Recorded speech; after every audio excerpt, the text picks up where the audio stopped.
Coming up, we finally found somebody who could afford a Mac Pro. Turns out he's a color scientist and knows an awful lot about this. Our review of the Mac Pro and the XDR display next. Hands on Tech comes to you from TWiT's LastPass Studios. Keeping passwords on notes or spreadsheets doesn't work anymore. LastPass easily keeps track and creates unique passwords for every site you visit. Visit lastpass.com/twit. This is TWiT. This episode of Hands on Tech is brought to you by Mint Mobile. Mint Mobile cuts your wireless bill down to just $15 a month with a 3-month introductory plan, and you'll get the plan shipped to your door for free at mintmobile.com/hot.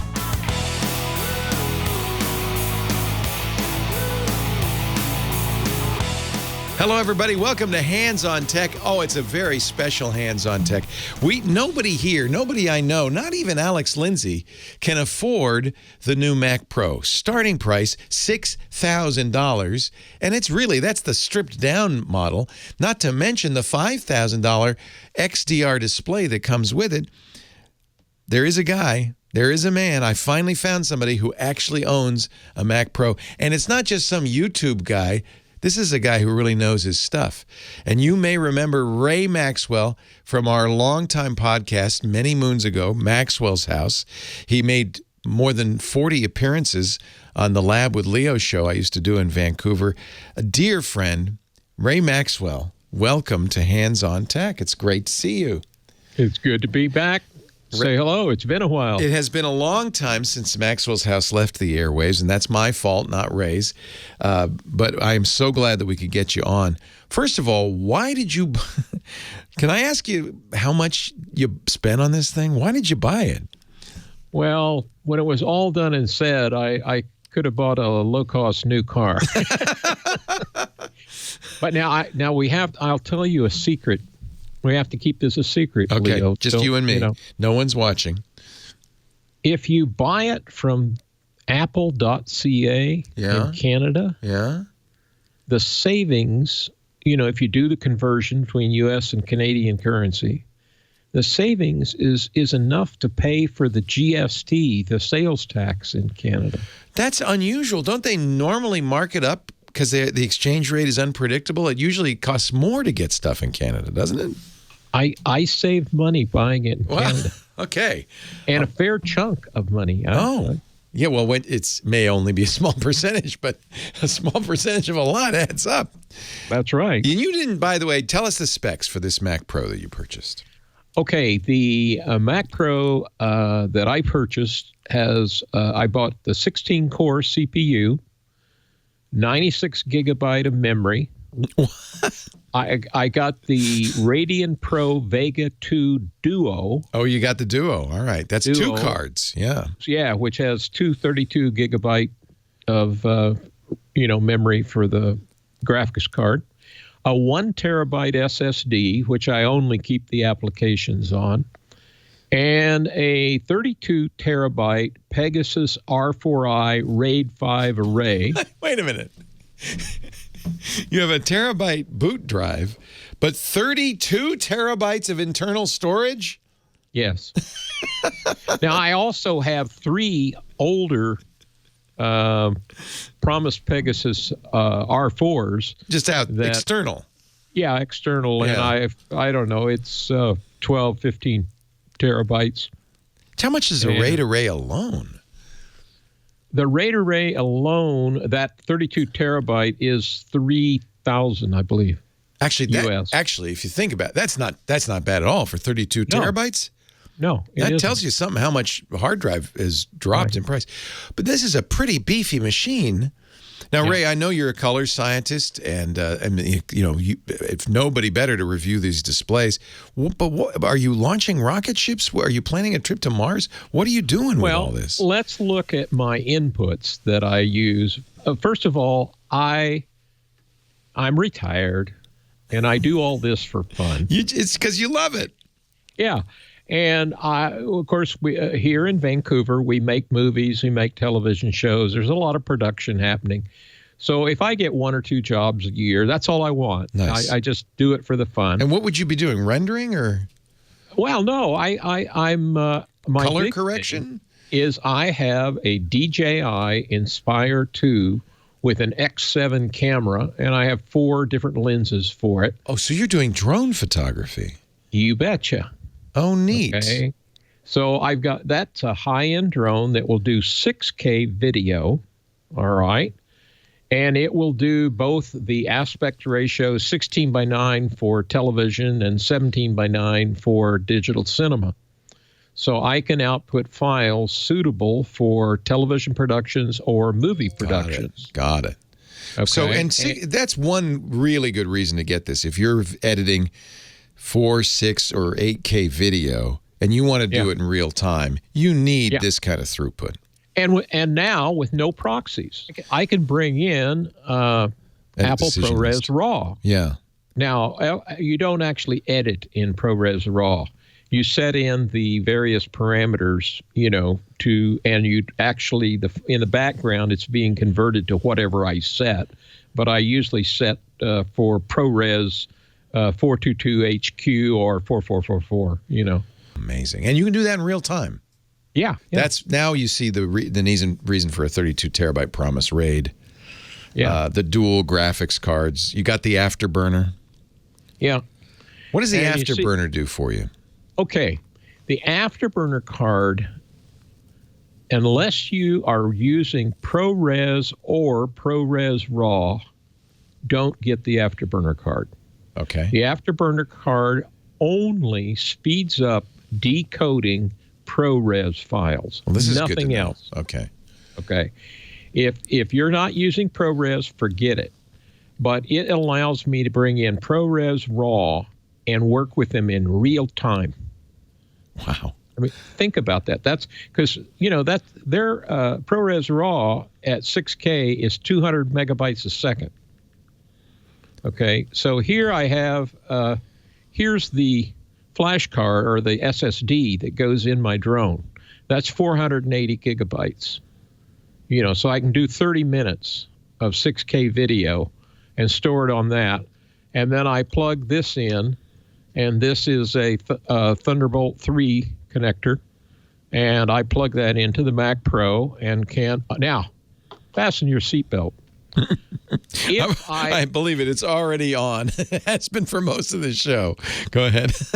If I transfer from this SSD out of the drone to the SSD in my Mac Pro, the transfer rate is 2.5 gigabytes per second. Holy moly. The people who buy this kind of device are people for whom time is money.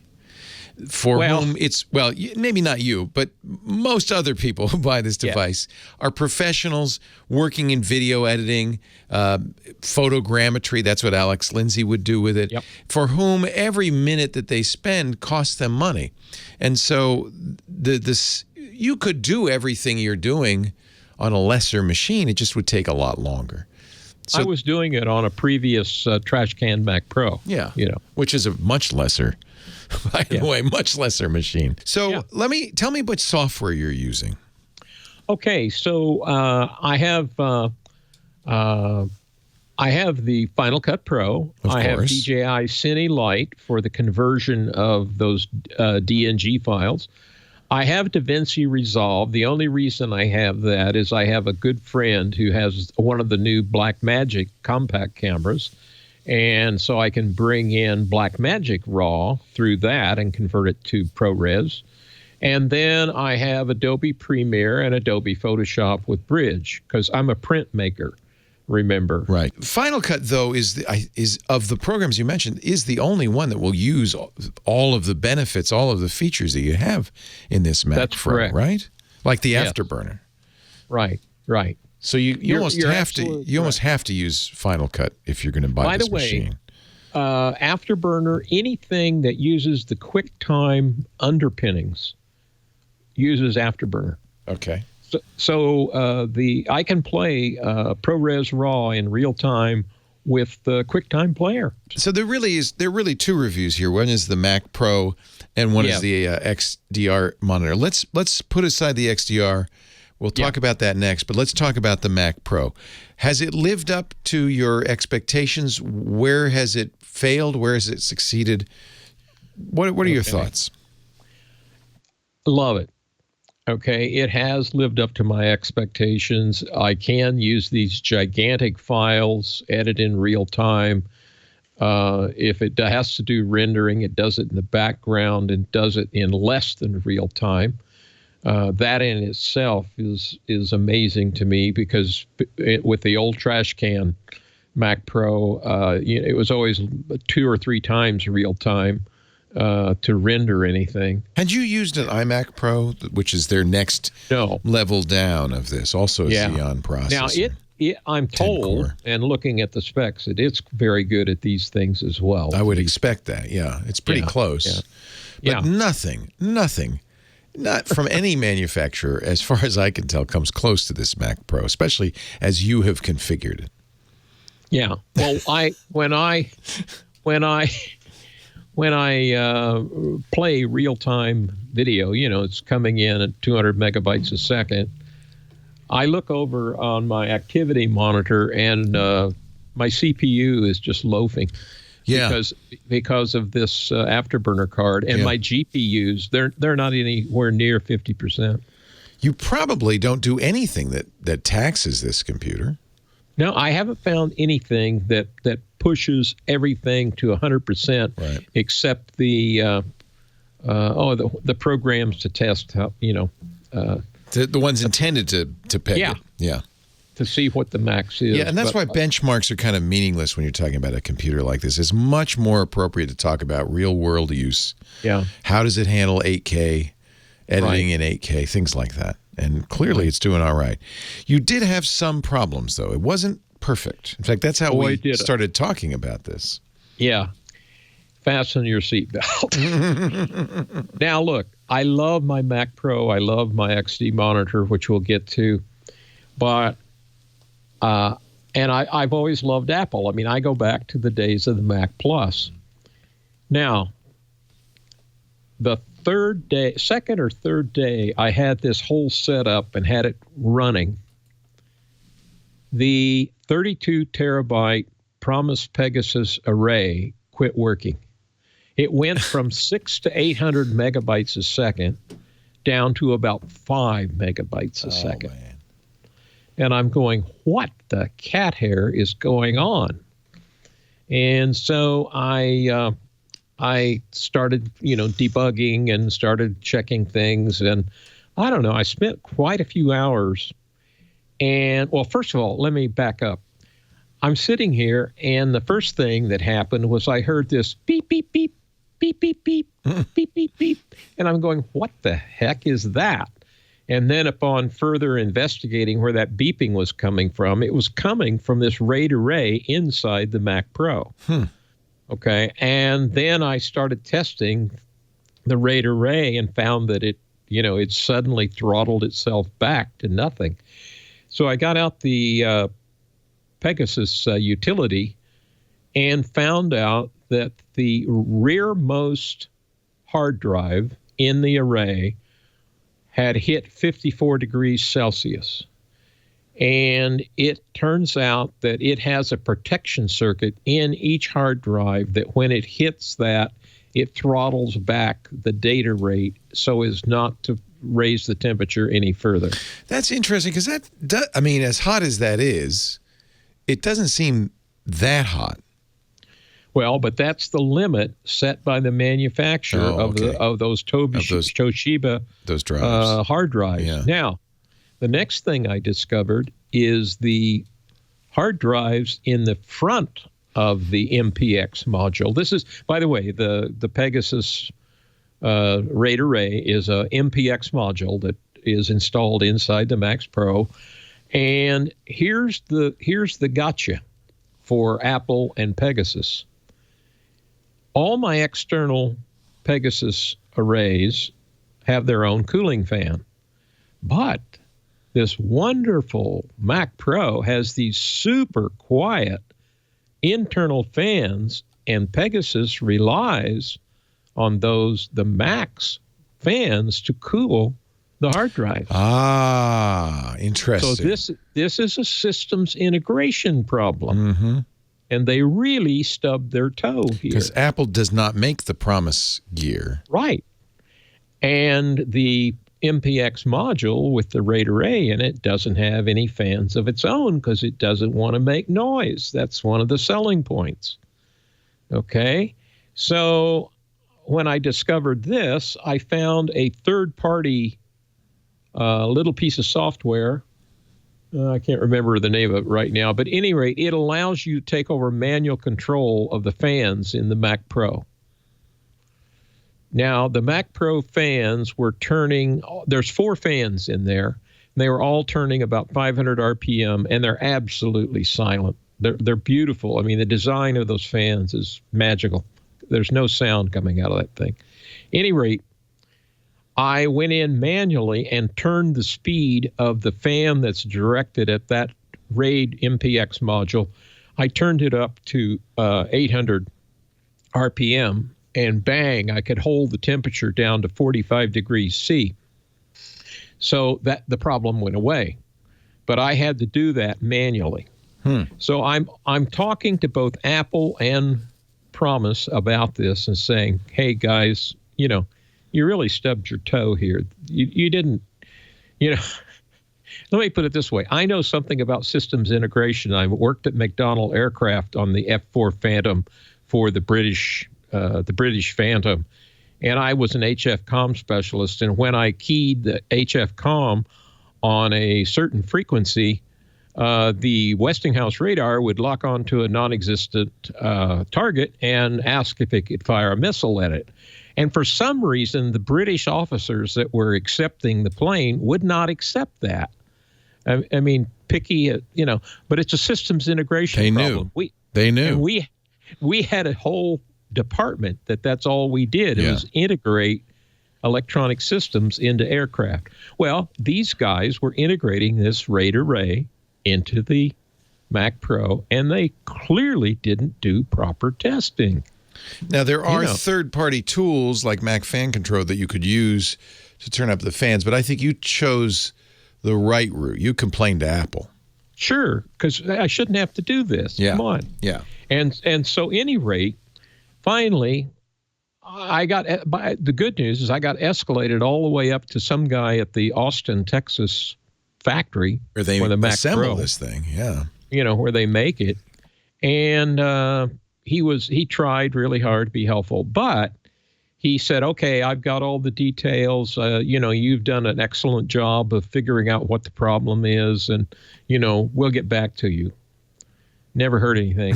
And I called Promise, and I complained to them. And Promise says,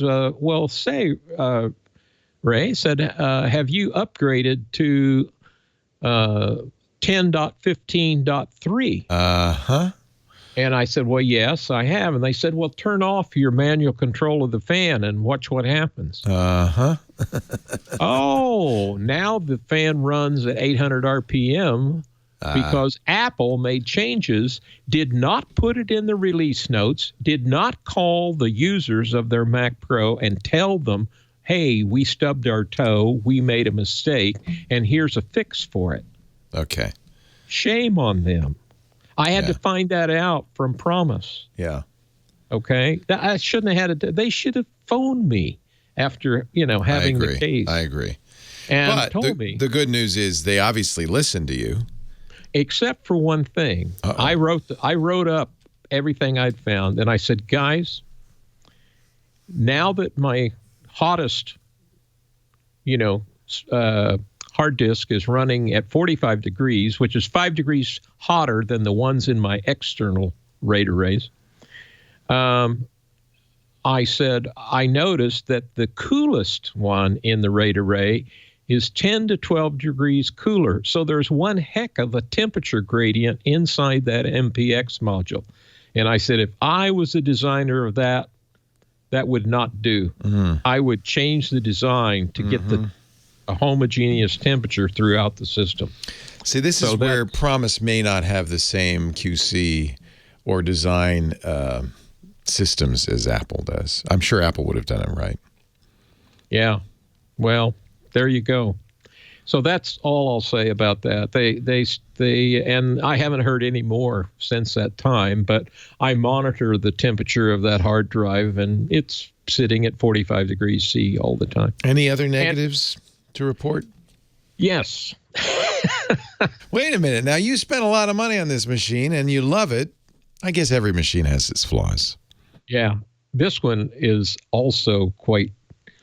Both of these I find amusing because they just shouldn't happen. But at any rate, I've got 3 monitors in front of me, and the monitor number 3 here was plugged in to the Thunderbolt connector that's on top of the Mac Pro. Okay. The other 2 monitors are hooked in directly into the Duo graphics card. All right. And then the third monitor is hooked into one of that's the optimal way to configure it so that you spread the load around. Anyway, that third monitor, I did the 10.15.4 upgrade. And as soon as I did 10.15.4, this is the one that just came out, right? Just came out. My third monitor quit. Oh. And I'm going, what the cat hair? So I called up Apple, and I actually spent 2 sessions with Apple on 2 separate days trying to debug this. Oh, I discovered that the reason it had quit is because the Thunderbolt 1, there's 2 Thunderbolt ports on top of the Mac Pro. One of them, the one that I had the monitor plugged in, quit. The other one's still working fine. And so after all kinds of debugging and being an engineer, I said, this has to be a hardware fault. You know, here's these 2 plugs right next to each other. They've got to be fed by the same bus. This can't be software. This must be hardware. And after 2 days of debugging and running tests with the Apple engineers, the guy agreed with me. He said, yeah, Ray. He said, I agree with you. You're going to have to take the thing into an Apple store, and we're going to, and we're probably going to have to replace because those connectors are right on the motherboard. And I went, oh no, the whole logic board will have to be replaced. Yeah. Oh, this is a nightmare. And so anyway, the guy says, let me just review your whole case. And so he goes through all the notes, spends a fair bit of time on that. Comes up, he says, Ray, there's 2 boxes we haven't checked off. This is after, remember, 2 days of debugging. Mm-hmm. So there's 2 boxes, and he said, I want you to do them. And I said, what's that? He said, we haven't reset the PRAM, and we haven't done the power management. What is it? SMC. Yeah. Now, I'm going to laugh because this has been a fix for Macintoshes since they started practically. So it's usually the first things you do, Command Option PR. Yeah. And the SMC is kind of a strange way to reset that. On the Mac Pro, you unplug the power. Yeah. It's the same on all Macs. You just unplug it. Yeah. Yeah. Well, the laptops are different because you can't take the battery out. Yeah. Right. Anyway, I said, you're kidding. That can't possibly be the problem. He said, please, Ray, we got to check these. Let's just try it. We got to check these boxes. Yeah. When I did the SMC, fixed the problem. Yeah. Now I had miserable problems with the SMC on my trash can Mac, and I think never really got it reliable. And it caused all sorts of USB problems, things like that. Notice. By the way, this is I switched to this accidentally, but I just want to show you one of my favorite Ray photos. This looks like a painting because it is high dynamic range. I know that from Ray telling me because you're seeing much more than the eye would normally see, and that's why it kind of looks like a painting. But what a beautiful medium format still life or landscape, I guess. And you can see this on. I just searched for Ray Maxwell on PhotoNet. I'm sorry, a little interruption. Sorry. No, that's fine. Yeah. So resetting the SMC fixed the whole thing. But I don't know if you've noticed, but Apple, what was it, yesterday or the day before, brought out 10.15.4 supplement. Oh man. Look at the release notes. We have found that some USB-C ports fail. This fixes it. It's the Ray Maxwell fix. Yeah. Ray, do you get so the I got sense? 2 Ray Maxwell fixes. Well, given that there are probably only, I don't know how many, a few thousand people bought this, that's a pretty good percentage. Do you get the sense that you get better support because you bought a Mac Pro? I've always gotten excellent support from the guys. I don't really think it, except they do have a special group to support Mac Pros. Yeah. Yeah. And I got escalated very quickly to them. Yeah. As soon as I said, I am an engineer, I've done, Right. I'm not a neophyte at this.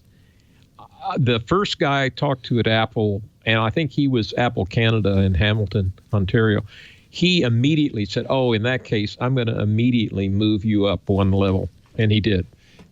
But it is my guess, whether you're an engineer or not, the presumption is anybody who bought a Mac Pro at this cost knows what they're doing, knows why they bought it, and is probably giving you a very useful and accurate bug report. I would guess. I would guess that's the presumption. Yeah. Look at that. 10. I didn't even see this. This must have come out recently. 10.15.4 supplement. Right. Ray Maxwell supplement. This episode of Hands on Tech is brought to you by Mint Mobile. Right now, Mint Mobile is offering you something no other provider can. It's their 15 plus 15 deal. $15 a month for the new iPhone SE and $15 a month for Mint Mobile service. And they're both delivered straight to your doorstep. What a deal. Get your new iPhone SE with Mint Mobile service each for just $15 a month. Go to mintmobile.com/hot. That's mintmobile.com/hot. Cut your wireless bill to $15 a month with their 3-month introductory plan at mintmobile.com/hot. So, okay, and now there's one other note I see here. You need to adjust the GUI without changing the resolution. What does that mean? Okay. We have these wonderful new monitors with 4K and 6K resolution. Yeah. Beautiful monitors. There's only one problem. Imagine on this XDR monitor, 6K, how big is the menu bar at the top of the screen? Okay? Yeah. It's scarcely 1/8 of an inch high. Yeah. Now, they say, oh, but Ray, go into your system's preferences and change the scaling of your monitor. Well, if I do, No, I want those dots. I paid for those dots. Exactly. And so now look, the underlying graphics engine in the Mac operating system is PDF. The beauty of PDF and PostScript and all of these is they're vector based. Yeah. They're resolution independent. Yeah. And the entire GUI interface is drawn. So with that. I remember that in the next cubes they use display PostScript for the display. They're still using that in Mac OS. Well, I think it's actually PDF now. PDF, but related. It's a special form. Yeah, it's related. Yeah. Well, that's interesting. I did not know that. Yeah, high DPI has always been a problem. And the solution that Apple has chosen on other machines that are not quite so high DPI is you run them scaled double size, but when they open a photo, for instance, that's a higher resolution, the operating system's smart enough to show all the dots and not do just the GUI becomes scaled. I and the rest tested of it. It doesn't on mine. It's not doing that on yours. Interesting. No, because and it just drives me nuts. I want to be able to scale the user interface separate from the resolution. Yeah, the GUI should be separate. And I think this has been a problem for high DPI displays in general on all platforms. Right. But yeah, you have such a high DPI. So let's quickly talk about, not that quickly, you have all the time you want, the XDR monitor, because you're a color scientist. In fact, really, this is the area of expertise you bring to this more than anyone else. This monitor, you understand what's going on with it better than anybody. I love this monitor. This is my dream monitor. Yeah. Okay? Yeah. Because at the click of a mouse in my menu bar, I can change the color space I'm working in. Okay? So I can set, this thing has over a dozen different. Is it in the menu bar that you can do this? Okay, you go into the display preferences, and then you can choose the color spaces that you use on a regular basis, and it appears in the menu bar. The display menu bar. Yeah. Oddly enough, under what do you call it? Where you AirPlay to your under the television. AirPlay menu item. What? It's under the AirPlay menu. Normally, you'd expect that in the display menu item. Okay, well, fine. Yeah. All right. Yeah. But that's kind of cool. So you could say, I'm going to work on film grading. I want P3. You could say, I'm doing photos. I want Adobe RGB, or I don't know. Do you use sRGB? Well, the one for photography is P3 D65. That essentially is Adobe RGB. So you're choosing different color gamuts, different display gamuts. Now, this is a good time. We could do a whole nother show on this, but let me explain something. Adobe RGB and sRGB, are editing color spaces. All right? Yep. If you choose one of those from your profiles display thing, it has no information for how to set up your monitor. It's an editing space that you choose in something like Photoshop. Right. And on the camera. Yeah. Right. You need display profiles in order to properly get the correct colors on your monitor. Typically on a monitor, you'll have a calibration setting. Yes. But it may not give you you basically have the one. Well, basically have the one, exactly. This thing will modify the settings in your graphic cards to emulate all of these different things. So you can set up for the color space for normal 709 high definition TV, or you can go to high dynamic range TV and 2020. You can go to digital cinema. Okay, you can go for D50 for if you're outputting to an offset press, doing press work, or you can go to D65 if you're outputting to an inkjet printer and trying to do a high quality art reproduction or what have you. So this is my dream monitor.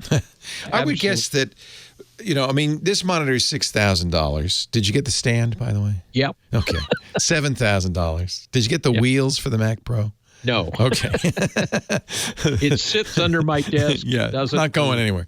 So this expensive monitor, as it's, compared to other desktop monitors, but compared to the Pro models that would do these kinds of things, and I presume I've never used these $30,000 professional monitors, but I presume they would have that capability as well, yes? Sony reference monitor, $43,000. Wow.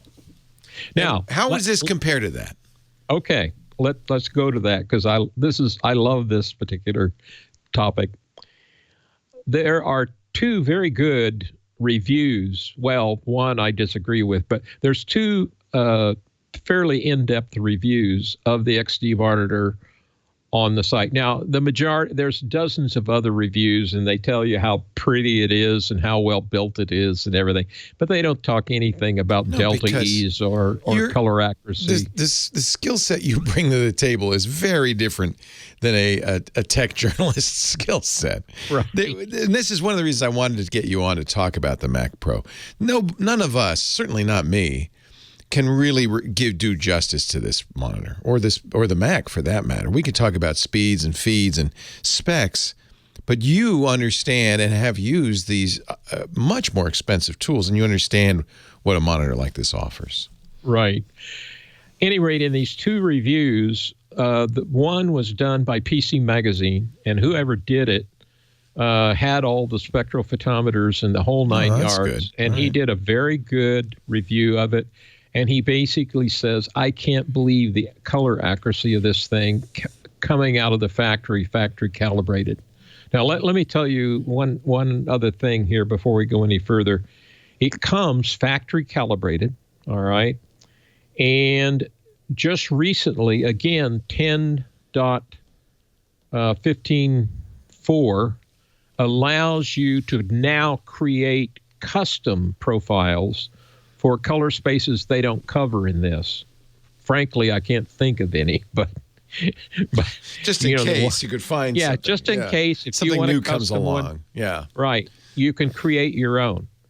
They do not have a way to check the calibration yet. It's on its way. It's promised. And I wouldn't have bought it unless that was promised, because I have my spectrophotometer and I, want to do my own. You would like to do your own. Yeah, I want to be able to check calibrations and everything. Right. But so far, everybody that has done serious testing on this says, man, it's super accurate.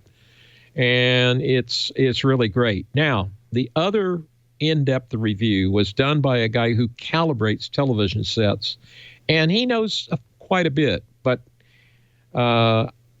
first of all, let me explain the XDR monitor and how it is different from an OLED monitor. Is it? Yeah. So this is an LCD technology. Yes, this is LCD technology. Now, the OLED monitor, every pixel is an LED, if you will, and it emits light, and so you can turn it completely off, so you get absolutely coal black blacks. Right. And when you turn it on, you can get up to 1,000 nits, which is quite bright. All right. Now, the Apple monitor does it in a different way. It uses LCD technology, but behind it, it has 500 areas, a little over that, behind the screen, where it actually has a blue LED, and then it has special filters that create the necessary white light at the correct color temperatures. But there's always a little bit of leakage. You never get quite the blacks, do you? Okay, well, it gets very good blacks because they turn off the backlighting in the individual 500 areas. We call this local array dimming. So that local array dimming is very low resolution. It's only 500 places on your screen. Right. Now, if you have typical video or typical photography where overwhelmingly the tones are in mid-tones and you have a black corner over here or you have the sun over here, it works beautifully. But this guy who did this one YouTube review, this calibrator, he put up a star field on the screen. Now, this is these little teeny tiny dots that are supposed to be 1,000 nits surrounded by inky black that are supposed to be 0 nits. Okay? Well, this 500, backlight array can't deal with that. And so in that respect, this monitor is not as good as the Sony $43,000 monitor because it can handle that. Mm-hmm, all right? Mm-hmm. So it fails in that area. But now let me ask you. Is the Sony $43,000 monitor an OLED? I do not know. Yeah, I know Sony, of course, makes beautiful OLEDs, and I've seen reference displays. In fact, that's the first OLEDs I ever saw were Sony reference display OLEDs. I believe it is, but I've never used one. One of the raps on OLEDs is color accuracy is not quite as good. Yeah, but at any rate, he was comparing. He had the $43,000 monitor and was comparing it to the XDR monitor, Apple. So, at any rate, he put up this star field and complained that this backlight, doesn't know whether to, what to do, because if it turns it off, then the 1,000 nit stars aren't bright enough, and if it turns it on, it bleeds through, and the blacks aren't black enough. So he said, it's not as good. Yeah. Now, Leo, let me ask you a question. Okay. You're a color grader. You're grading color on a video. Mm-hmm. How much color is there in a 1,000 nit star? How much color is in a white, black background? Okay. So no grading to be done here. Yeah. Well, the way you grade those or set their levels is you look at the luminance scope. Right. We have scopes on our machines that show us the That's right. In fact, for years, I've been taught never, ever to adjust the screen based on what you see. You always use the scope. Yeah, you use a scope, especially for the blacks and whites. Mm-hmm. Now, you adjust the color with midtones, all right? You adjust the color with mid-grays and pastels and skin tones and, and they're all midtones because that's where the color is. Right. You can't have a saturated red, green, or blue at 1,000 nits or 0. Right. I mean, get real. So in other words, this doesn't impair your ability to color grade in the least. You got it. So I said, for $6,000, thank you very much. and I, by the way, you'll find a Ray Maxwell comment below that guy's review, where I posed these questions that, come on, how many times are you going to color grade and use a star field as a, to color grade? You're not. It's not going to happen. So who is this monitor for? Who would, I mean, obviously, if price were no object. If I were a billionaire, I might just want it because it's a beautiful, accurate monitor, right? Yeah, anybody who seriously wants to output broadcast quality video and or digital cinema video, which are the two things that I primarily have done and want to do. And I don't want them to reject my video because, it's the levels aren't right or the color's way off or what have you. This is more than adequate to do that job. How about a photographer? Would a photographer care? If you get any really good monitor nowadays, they're all pretty good. And you calibrate it for D65, you're off to the races. It's accurate enough. So in terms of accuracy, you can spend less and get a very accurate monitor. You got it. Yeah. Because you buy a spectrophotometer for $400. And calibrate it. Yeah. Yeah, calibrate it. All right. But this allows me to jump this allows me to play in the video field, digital cinema field, photography field. You name it. At the matter of the click of a button, I can switch and play in all those areas, which is what I love to do. That's my hobby. And I think that's one thing Apple had a hard time explaining when they told people this is a $5,000 monitor, that this isn't a monitor for the rest of us. This is a monitor for a very specific user and a specific workflow. Right. And those people, of course, as long as it fulfills, as it sounds like it does, their needs, they don't need it to be explained to them why it's $5,000. That sounds like a bargain. Yeah. How's the stand? Is it worth $1,000?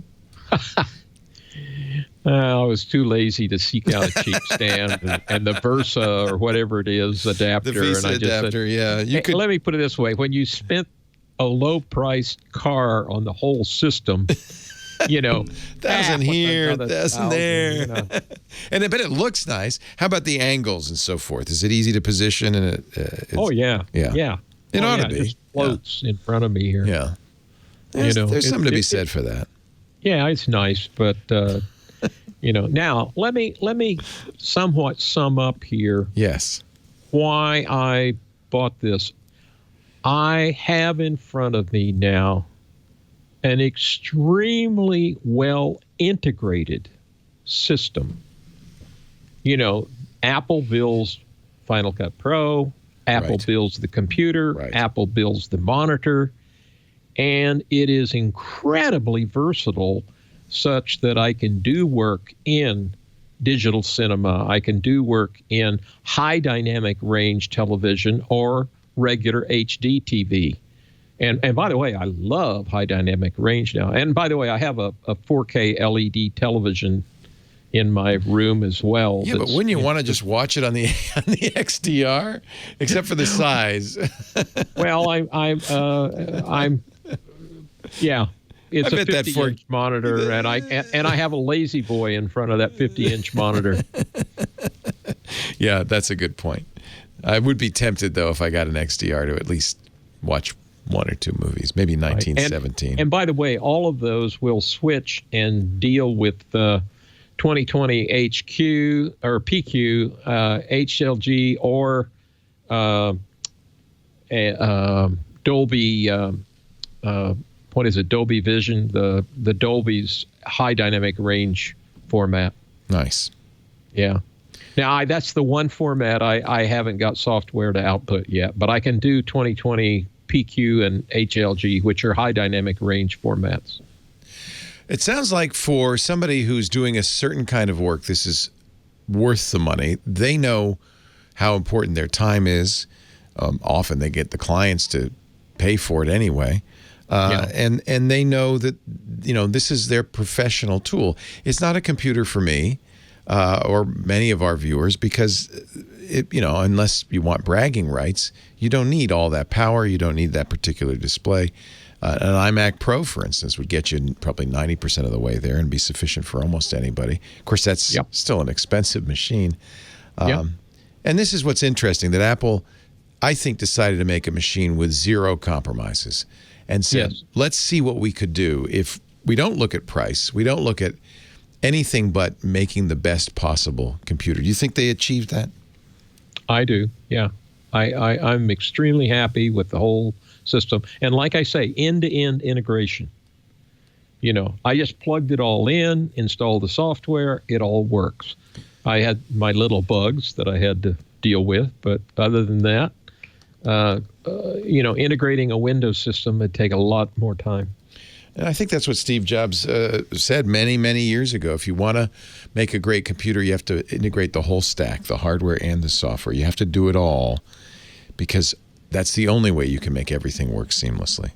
Ray Maxwell, color scientist, raconteur, drone. I have to add drone pilot to your list of many achievements. It's great to reconnect with you. And I really appreciate you spending the time to explain the ins and outs, pros and cons of Apple's new Mac Pro and the XDR display. Really great to talk to you again, Ray. Glad to do it. And that's Hands on Tech. Keep up with all the hottest tech news and gadgets. Visit TWiT.tv. There you'll be able to find and subscribe to all our tech shows. Thanks for watching Hands on Tech.